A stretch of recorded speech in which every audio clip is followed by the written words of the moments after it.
En esta ocasión se presenta lo que es el diseño de una estructura salarial para la empresa Río Grande, presentado por Norma Carolina Mata de Chévez, mi persona Karen Joana Martínez Guzmán, Gabriela Elizabeth Sánchez, Norma Estela Bernal Guzmán y Franklin Josué Segovia Villalta.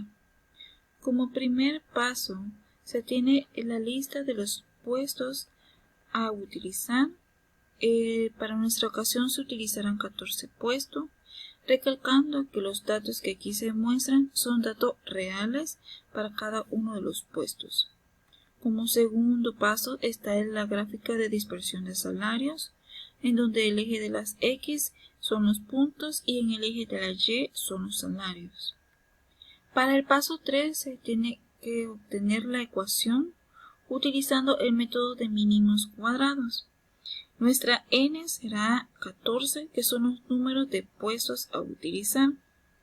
La ecuación a utilizar es el y igual a más b por x, donde se muestra en la tabla los 14 puestos, sus respectivos datos x, y, de ahí tenemos una multiplicación de x por y x elevada al cuadrado.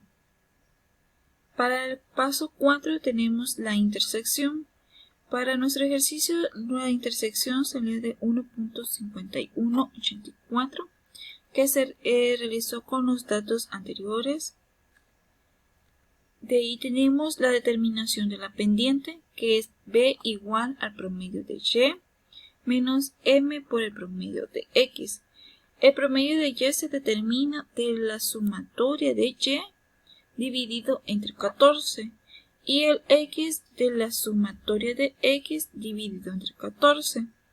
La intersección del eje que se determinó anteriormente de 1.52, quedando nuestra pendiente de 373.83. De ahí tenemos el gráfico de dispersión de salarios con los nuevos datos determinados. Como paso 7 se tiene el cálculo de las categorías o el número de las clases, para lo cual nosotros se decidió utilizar las 8 categorías, que es el máximo. Para determinar nuestra amplitud de rango se utiliza la fórmula de puntaje mayor menos el puntaje menor entre 8, que son las categorías. El puntaje mayor es 1016 menos nuestro puntaje menor, que es 104, y dividido entre 8 nos sale que nuestra amplitud de rango es de 114. Para la categoría 1, nuestro mínimo se mantiene siempre, que es 104. Para determinar el máximo, al mínimo nosotros le dividimos lo que es la amplitud de rango, que es 114, nos da 218. Para determinar nuestro punto medio, se suma los 104 más los 218 y se divide entre 2 para determinar nuestro punto medio de 161. Y así sucesivamente para las demás categorías. Para el paso 8 tenemos que determinar el salario medio de cada clase, y el salario medio de cada clase se calcula con base al punto medio de cada clase, el cual se sustituye en la ecuación salarial que se mencionaba anteriormente, que es y igual a la pendiente más la intersección por el punto medio. Para el caso de la primera categoría tenemos que nuestro punto medio es de 618. Y así se va a ir sacando para cada una de las demás categorías, tomando en cuenta los puntos medios obtenidos en el paso anterior. En el paso 9 tenemos el salario mínimo y máximo de cada clase. Una vez obtenido lo que es el punto medio, nosotros utilizaremos lo que es un margen de tolerancia. El margen de tolerancia a bien que se utilizó para nuestro ejercicio es del 20%, dado que la empresa se encuentra en un momento de reestructuración salarial. Entonces, la empresa, para poder implementar estos salarios, se decidió que su presupuesto solo puede abarcar hasta un 20%. El 20% nos utilizaremos para poder nosotros determinar el mínimo y el máximo del rango salarial en base al medio. En el Primer caso de la categoría 1, tenemos que nuestro medio es de 618.72. A este se le va a sumar un 20% para determinar el máximo rango salarial. Para determinar el mínimo, a nosotros el medio le vamos a restar ese 20%, el cual se nos determina con un 494.98 para la primera categoría y así sucesivamente para las demás. Como siguiente punto está la estructura de puestos y salarios. En este caso, nosotros vamos a agrupar los puestos en las categorías. Los puestos se agruparon en las categorías en base a los puntos obtenidos en su evaluación previamente realizada. En nuestro caso, tenemos que 11 de nuestros puestos utilizados quedaron en la categoría número 1. El jefe de compras y el jefe de finanzas quedarán en una categoría 2 y el gerente general en una categoría 8, que es nuestra máxima categoría.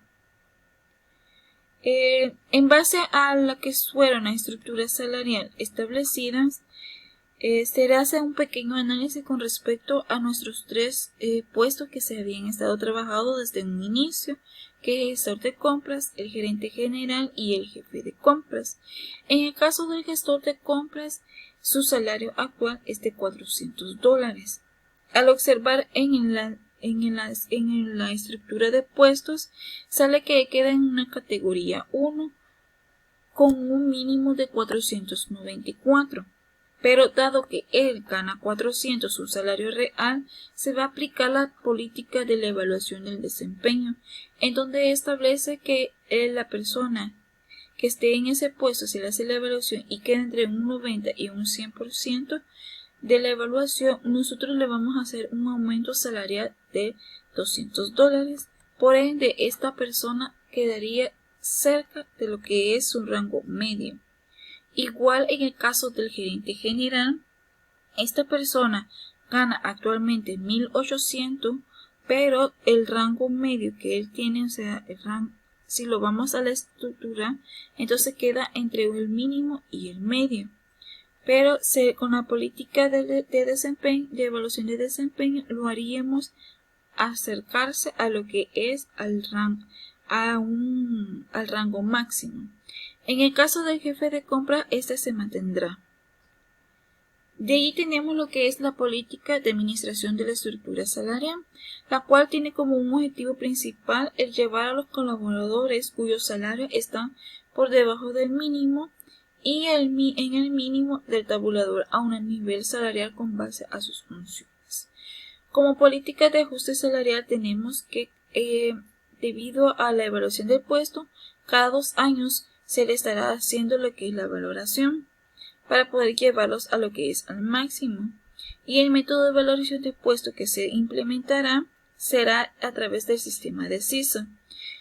Se reconocerá un determinado nivel salarial basado en función del valor relativo de los puestos para la equidad interna. El sistema de escala salarial podrá ser revisado y modificado en conjunto por Gerencia de Gestión de Talento Humano, Gerencia General y Junta Directiva. La escala salarial deberá contener un rango mínimo y máximo aceptable. El Departamento de Gestión de Talento Humano deberá comunicar oficialmente lo establecido en el sistema de escala salarial a todo el personal de la empresa.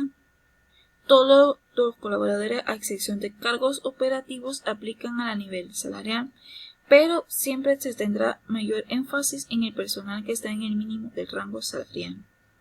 Tenemos como política de bonificaciones que para los puestos que reciben o gozan de beneficios adicionales a los de ley, como bonos fijos, estos pasarán a ser parte del salario base.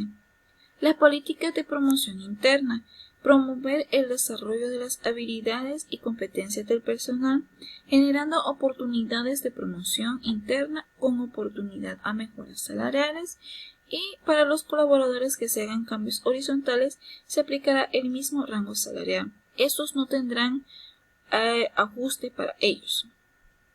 Como política de contratación, se tiene que para todo nuevo ingreso de personal contratado se tendrá como base el rango salarial mínimo.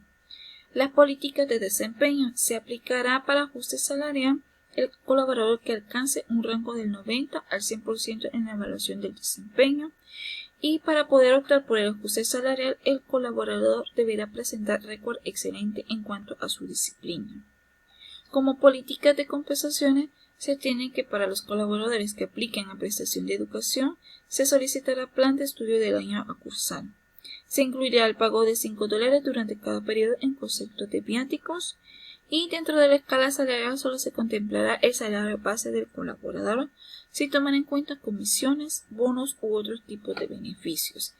Pero ¿qué impactos tendrá en la empresa, en la organización, lo que es la implementación de estas políticas?